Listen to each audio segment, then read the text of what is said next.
ഇന്ന് പുസ്തകവായനയിൽ ഇരുണ്ട പ്രാർത്ഥനകൾ, ശ്രീ ടി കെ ശങ്കരനാരായണൻ എഴുതിയ കഥ വായിക്കുന്നു ഡോക്ടർ ആർ വേലായുധൻ. നഗരത്തിലെ ഉയരം കൂടിയ കെട്ടിടത്തിൽ 20ാമത്തെ നിലയിൽ സോഫിയ നിന്നു. അന്നും കോളേജിന് ഒഴിവ് പ്രഖ്യാപിച്ചിട്ടുണ്ടെന്ന് അവളുടെ ഒരു കൂട്ടുകാരി കാലത്ത് ഫോൺ ചെയ്ത് അറിയിച്ചിരുന്നു. മറ്റെന്തെങ്കിലും പറയുന്നതിന് മുൻപ് ഫോൺ കട്ടായി. കുറേ കാത്തിരുന്നെങ്കിലും പിന്നെ ഫോൺ ശബ്ദിച്ചില്ല. കഴിഞ്ഞ കുറേ ദിവസമായി നഗരം കലാപക്കടലായി മാറിയിരിക്കുകയാണ്. കലാപക്കാർ ഫോൺ വയർ മുറിച്ച് കളഞ്ഞിരിക്കുമോ? എന്തോ ആകട്ടെ, ഇന്നും കോളേജില്ല. ഉയരം നിന്നുകൊണ്ട് നഗരം കത്തിയെരിയുന്നത് കാണാം. കൈവരിയിൽ തെരിപ്പിടിച്ചുകൊണ്ട് അവൾ നിന്നു. അപ്പോൾ അവളുടെ മനസ്സിൽ സ്ഥലം മാറ്റത്തിൻ്റെ സൂചനയുമായി അച്ഛന് വന്ന ഫോൺ സന്ദേശമായിരുന്നു. 3 മാസത്തിനുള്ളിൽ കേരളത്തിലേക്ക് സ്ഥലം മാറ്റമുണ്ടാവാൻ സാധ്യതയുണ്ടെന്ന് അതിൽ സൂചിപ്പിച്ചിരുന്നു. കഴിഞ്ഞ 3 വർഷത്തിനിടയിൽ ഇത് 4ാമത്തെ നഗരമാണെന്ന് അവൾ ഓർത്തു. മറ്റ് നഗരങ്ങളെ ഒന്നും അവൾ ഇത്ര ഇഷ്ടപ്പെട്ടില്ല. മറ്റെവിടെയും ഈ തിരക്കും ഇല്ല. നഗരത്തെക്കുറിച്ച് ഓരോന്നങ്ങനെ ഓർത്തുകൊണ്ട് നിൽക്കെ താഴെ നിരത്തിൽ പൊടുന്നതിനെ ഒരു ശബ്ദം കേട്ടു. അതിവേഗത്തിൽ ബൈക്കോടിച്ചു വന്ന 2 ചെറുപ്പക്കാർ ഒരു പീടികയിലേക്ക് ബോംബ് എറിഞ്ഞതാണെന്ന് ഉടനെ അവൾക്ക് മനസ്സിലായി. ബോംബിൻ്റെ ശക്തമായ സ്ഫോടനവും തുടർന്നുയർന്ന പുകച്ചുരുളുകളും അവളെ തരിപ്പിച്ചു. പുക ഒന്നടങ്ങി. നിരത്ത് തെളിഞ്ഞപ്പോൾ 3 മനുഷ്യ ശരീരങ്ങൾ പിടയുന്നത് കണ്ടു. അവരുടെ തൊലി ഉരുകിയിരിക്കുമെന്നും മാംസം വെന്ത് തുടങ്ങിയിരിക്കുമെന്നും അവൾ എണ്ണി. ശരിക്കും ഇംഗ്ലീഷ് സിനിമ തന്നെ. അവളെന്നും ഇംഗ്ലീഷ് സിനിമകൾ ഇഷ്ടപ്പെട്ടിരുന്നു. അതുകൊണ്ട് തന്നെ തനിക്ക് ഇവിധമൊരു കാഴ്ച തന്നെ നഗരത്തെ ഒന്ന് വാരിപ്പിടിക്കുവാൻ അവൾ വെമ്പി. അതാ മറ്റൊരു ബൈക്ക്.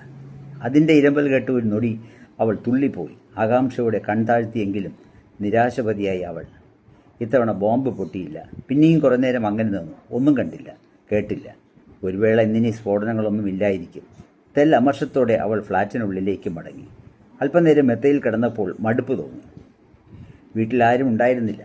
ഓരോ തിരക്കുകൾപ്പെട്ട് എല്ലാവരും പുറത്തുപോയിരുന്നു. അവൾ VCR ഓൺ ചെയ്തു. നല്ല കാസറ്റുകളൊന്നും കാണുന്നില്ല. ഏട്ടൻ്റെ മേശയിൽ വല്ലതും കാണുമെന്ന് കരുതി തിരഞ്ഞു. കിട്ടി ഒന്ന്. വല്ല കമ്പ്യൂട്ടർ കാസറ്റായിരിക്കും. രാത്രി എല്ലാവരും ഉറങ്ങിയ ശേഷം കാസറ്റിട്ടാണ് ഏട്ടൻ കമ്പ്യൂട്ടർ സയൻസ് പഠിക്കുന്നത്. വെറുതെ നോക്കാം അല്പനേരം. TV-യിൽ ചിത്രം തെളിഞ്ഞതും അവൾക്ക് തൊലി കിളിർത്തു. കതകും ജനാലുകളും വലിച്ചടച്ചു. TV-യുടെ ശബ്ദം കുറച്ചു. ആദ്യം ഒരു അറപ്പ് തോന്നിയെങ്കിലും പിന്നെ രസമായി. ഏട്ടൻ്റെ ഒരു കമ്പ്യൂട്ടർ. കാസറ്റ് തീർന്നതറിഞ്ഞില്ല. അവൾ ആകെ ഇളകി മറിഞ്ഞിരുന്നു. വീണ്ടും വരാന്തിയിൽ വന്ന് നിന്നപ്പോൾ താഴെ ആംബുലൻസും പോലീസ് ജീപ്പുകളും കണ്ടു. സമാന്തരമായി നിലകൊള്ളുന്ന 318-ാം ഫ്ലാറ്റിലെ സിറ്റ് ഔട്ടിലേക്ക് അവൾ കണ്ണെത്തിച്ചു. അവിടെ മേബിൾ അമ്മായി മിടിയും മുട്ട് വെയിൽ കായുന്നു. താഴെ നടക്കുന്നൊന്നും അറിയുന്നില്ല എന്ന് തോന്നുന്നു. അവരുടെ ഭാവം കണ്ടാൽ അവരേതോ ഓർമ്മയിൽ നഷ്ടപ്പെട്ടുകൊണ്ടിരുന്നു. അവർ മധ്യവയസ്കയാണെന്ന് ആരും പറയില്ല. ചുണ്ടുകൾ എപ്പോഴും ലിപ്സ്റ്റിക്കിൽ തരളിതമായി. ഗോദ്രജിൻ്റെ ടൈ അവരുടെ മുടിക്ക് ചെറുപ്പം ചൊരിഞ്ഞു. ഏകാന്തമായി അവരുടെ ഫ്ലാറ്റിലേക്ക് ചെറുപ്പക്കാർ വന്നും പോയും വരുന്നു. അവരിൽ ചിലർ ഇടയ്ക്കൊക്കെ അവൾക്ക് നേരെ കള്ളച്ചിരിയെറിഞ്ഞു, കളിവാക്ക് പറഞ്ഞു. ഈ കാരണങ്ങൾ കൊണ്ടുകൂടി അവൾ ഈ നഗരത്തെ ഇഷ്ടപ്പെടുകയാണ്. മേബിൾ അമ്മായിയെക്കുറിച്ചുള്ള വിചാരങ്ങളിൽ മുഴുകി നിൽക്കവേ പെട്ടെന്ന് താഴെ കാതടപ്പിക്കുന്ന ഒരു പൊട്ടൽ കേട്ടു. ഇത്ര ഉയരായിരുന്നിട്ടും അതവളുടെ കാതടപ്പിച്ചു. ആ അടപ്പിൽ നിന്ന് ഞെട്ടി ഉണർന്നത് നിരത്തിലെ അഗ്നിബാധയിലേക്കാണ്. കടകളും വഴിയോര വൃക്ഷങ്ങളിൽ നിന്ന് കത്തുന്നു. ഇതുപോലൊരു കാഴ്ച പണ്ടെങ്ങോ ഇംഗ്ലീഷ് സിനിമയിലെ കണ്ടിട്ടുള്ളൂ.